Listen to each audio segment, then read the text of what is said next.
Today, I'm here to tell you that being single is not a curse. It's a blessing. Yeah, it's a blessing. It's not a curse. Contrary to what this generation has made it look like, being single is a blessing. There are the years you need to build yourself. There are the years you need to plant the seeds, water the seeds, and learn to weed them. Then when you get into marriage or relationships, you have experiences. You're good on your own. You don't expect someone to make you completely happy, because nobody has the capacity to give you all the happiness that you need in the world. They can only add to your happiness. So if you're not a happy person on your own, it will become practically impossible for someone else to give you that joy. So people out there expect other people to feel an obligation that has been actually handed over to them by nature and by God. By being a human being, your first assignment after loving God is to care for yourself, is to love yourself, is to learn you and understand you. So I say it all the time. If you don't know how to love yourself, you can't give out love, because no one can give what they don't have. You can either give it too much or too little. And when you give extremely, it becomes a problem. It will be taken advantage of. If you give too little, it won't be appreciated. So you need to learn how to maintain balance. You get it? So if you don't know how to love yourself, how to put you first, then you cannot survive in marriage and in relationships. Quote me anyway. Because one of the highest problems that people face are when they get into relationships, they expect the other person to do everything for them, which is a problem. So this is one thing Christians don't learn. We believe everything is miracle. No, I believe in the power of prayer, but there are assignments and obligation that has been handed onto you, and you have given the power to learn and to have knowledge, because you came into the world with zero knowledge. So if you're expecting God to come down from heaven to do everything for you merely by the fact that you pray, then there is a problem. And this is what they don't teach you. Prayer is powerful, but prayer does not answer every situation, does not solve every problem.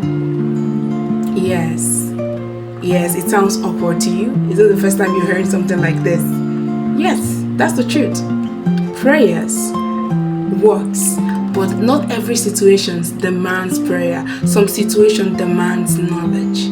Some situations demand emotional intelligence.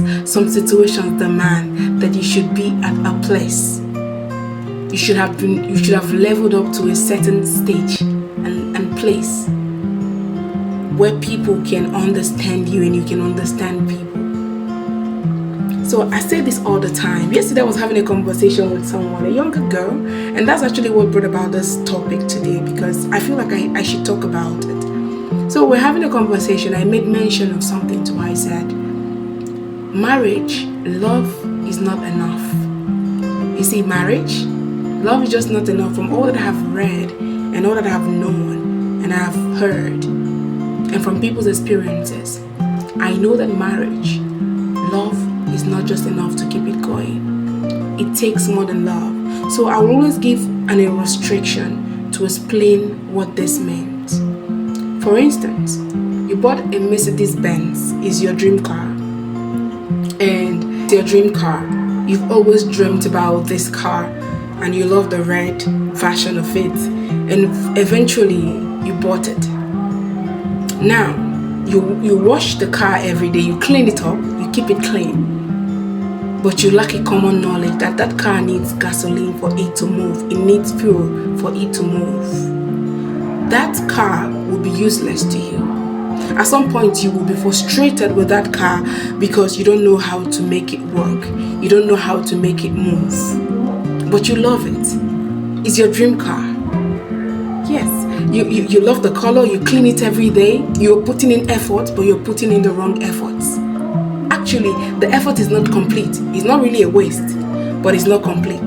So there are things that make marriages and relationship thrive and feel blissful. And if you don't have that common knowledge, it becomes a problem. Until you learn how to, fill your car with gasoline or fuel, that car will be useless to you. At some point, you will abandon it and go for something else. Probably motorcycle, because that's what you know how to use. Not because the other version of what you wanted is not good for you, but because you don't know how to take care of it. So whenever you're planning to get into marriage, you have to have good knowledge. Marriage is like a school. You have to learn before you get into it. That is the difference. In school, you go there to learn. Marriage, learn before you enter, so you don't get stranded. And while you are there, you keep learning. But you need to have a reasonable amount of knowledge before you get in. Same with relationships. And if you don't have it, even if you have the best person in the world in your life, it will clash. Read my lips. So while you're single, work on yourself. While you're single, in all that you're getting, get character. Build yourself. Because that is all you need for the next level of your life. And as a young lady, I will advise you, have a skill, have a job, have an income before thinking of marriage. Love is not just enough. Love is sweeter from a distance. Till you get close and you live with the person in the same house every single day for 2 years, 3 years, you have more things to keep you there than emotions. Sometimes it's not there, even from your own end. It's not just from the man, from your own end as a lady. You'll be looking for it, you won't find it. What keeps you is what both of you have to offer. Raw gold. That is what keeps you. Not feelings. Sometimes it's flashing back again, the feelings comes back. Sometimes you use what you have to replace what is missing. So when you have nothing else to give, aside from shaking your butt, it will clash. You have nothing else to offer rather than your pretty face and pretty body. And you wonder, I'm too beautiful and this man is going for someone that is not as beautiful as I am. It will clash. Same with a man. Yes.